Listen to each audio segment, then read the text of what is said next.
नमस्कार साथियों, जमीन अगर विवादित निकलती है तो विक्रेता आपको पूरे पैसे देने के लिए बाध्य होगा यदि आपने शपथ पत्र मेंशन करवाया होगा। अब देखिए, मैं आपको एक चीज बता दूं कि जो ये रजिस्ट्री है ना, ये है एक संविदा।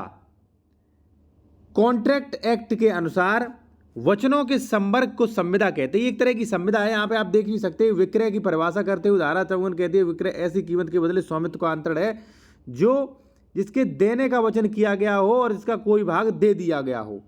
तो यानी कि इसमें कई वचन भी हैं।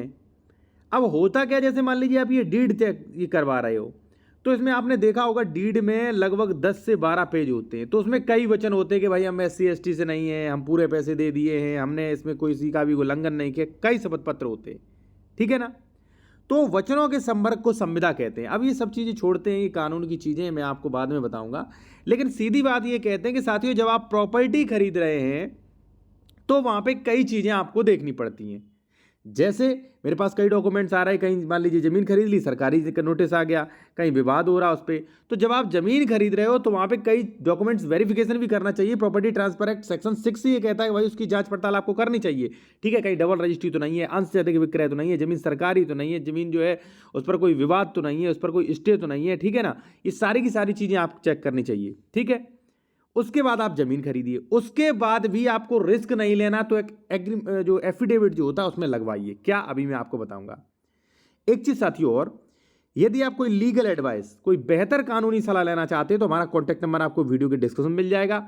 और यदि आप उत्तर प्रदेश में जमीन खरीद रहे हैं और आपको डॉक्यूमेंट्स चेक करवाना है विशेषज्ञ द्वारा कि भाई हम जो है कोई इसमें कोई प्रॉपर्टी खरीद रहे हैं, इस डॉक्यूमेंट्स में कोई दिक्कत तो नहीं है, प्रॉपर्टी सरकारी तो नहीं है, उस पर कोई विवाद तो नहीं है, डबल रजिस्ट्री तो नहीं है, अंश से अधिक विक्रय तो नहीं, सेक्शन 98 का उल्लंघन तो नहीं हो रहा, UPRC के कुछ सेक्शंस, तो ये चीज़ें आप चेक करवा सकते हो, ठीक है ना। कॉन्टैक्ट नंबर हमारा वीडियो डिस्क्रिप्शन मिल जाएगा। अब देखिए, कई शपथ पत्र होते हैं। एक शपथ पत्र, सबसे पहले इसका आप बिल्कुल भी इग्नोर मत कर देना, वरना आपका म्यूटेशन नहीं होगा। हमारे पास एक व्यक्ति ने ये भेजा था, उसका म्यूटेशन नहीं हो रहा था। जब उसका रिसर्च किया गया, पता चला कि भाई उसमें इसका शपथ पत्र नहीं लगा, ठीक है ना। अब देखिए क्या है भाई, प्रॉपर्टी डीलर और एडवोकेट जो है आपके, वो रजिस्ट्री करते हैं, उन्हें बस सिर्फ पैसा चाहिए, ठीक है। रजिस्ट्री कर दी, पैसा ले लिया, उनका काम खत्म। अब देखिए यहाँ पे क्या है, पहले तो उस चीज का शपथ पत्र लगवाइए आप।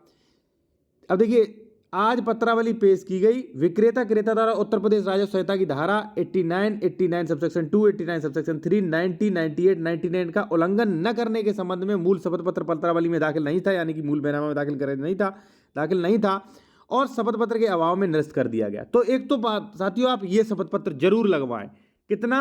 100%। और सेक्शन 98 का उल्लंघन मत करिएगा आप, ठीक है भाई। एडवोकेट प्रॉपर्टी डीलर आपको गलत राय देते हैं, आप अगर राय लो तो तहसील के एडवोकेट से मत लीजिए, बस जहां रजिस्ट्री करवाओगे वहां पे, ठीक है।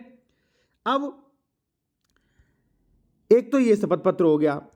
दूसरा, आप शपथ पत्र लगवाएं भाई कि अगर विक्रेता जो बेच रहा है उस प्रॉपर्टी में किसी भी प्रकार का मिस्टेक, कोई भी उसमें वादग्रस्त या कोई भी बाद में विवाद होता है तो विक्रेता मुझे पूर्णतः धनराशि लौटाएगा। अगर आपका एडवोकेट नहीं तैयार कर पा रहा है या आप मेरे द्वारा ये शपथ पत्र लेना चाह रहे हैं तो ले सकते हैं, क्योंकि हम जिस रजिस्ट्री का चेक करते हैं, ये उस रजिस्ट्री में हम ये शपथ पत्र अनिवार्य लगवा देते हैं, लोगों को देते हैं PDF के रूप में कि भाई ये जरूर मेंशन करवा लेना। विक्रेता कितना भी मना करे, आपका एडवोकेट कितना भी मना करे, आप ये लगवाना। और ऐसी बात नहीं, लग रहा है, हम दे रहे हैं, लग भी रहा है, कोई इस पर ऑब्जेक्शन नहीं उठा सकता है, ठीक है ना। तो साथियों ठीक है, बाकी आप कानूनी सलाह लेना चाहते हैं, उत्तर प्रदेश में जमीन खरीदे, डॉक्यूमेंट्स वेरिफिकेशन करवाना चाहते हैं, या आप ये शपथ पत्र लेना चाह रहे हैं। देखिए, ये शपथ पत्र है कुछ इस प्रकार से। अगर आप ये शपथ पत्र लेना चाह रहे हैं तो भी आप ले सकते हैं। हमारा कॉन्टैक्ट नंबर वीडियो के डिस्क्रिप्शन में मेंशन किया गया है। इसमें ज़्यादा कुछ नहीं, नॉर्मल सा एक बढ़िया सी जो लॉ की भाषा है वो तैयार की गई है स्पेशली, ठीक है। तो आप उसमें ऐड करवा सकते हैं पूरा एक शपथ पत्र, एक पेज एक्स्ट्रा, और कोई आपको ऑब्जेक्शन नहीं करेगा। और इसके भविष्य में काफ़ी ज़्यादा फायदे होंगे। मान लीजिए उस जमीन पर कोई विवाद है, कोई बंटवारा संबंधी विवाद, धारा 109 का नियमावली 109, 116, 117, धारा 34, ठीक है, अवैध कब्जा संबंधी कोई भी विवाद होंगे तो आप कोर्ट से उससे पैसे ले सकते हो, पैसे वसूल कर सकते हो।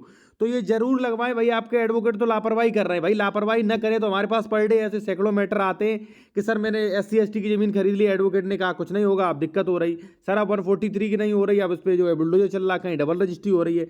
मैं ऐसे तमाम आपको साक्ष्य दे सकता हूँ, अगर साक्ष्य देने लगा तो भाई काफ़ी प्रत्येक वीडियो हमारा लंबा होगा और प्रत्येक वीडियो में मैं साक्ष्य देना नहीं चाहता हूँ। ठीक है साथियों, धन्यवाद। अगर वीडियो अच्छा लगा लाइक करें और चैनल को ज्वाइन कर सकते हैं, जिससे आपको कमेंट्स का रिप्लाई जल्दी जल्दी मिलेगा।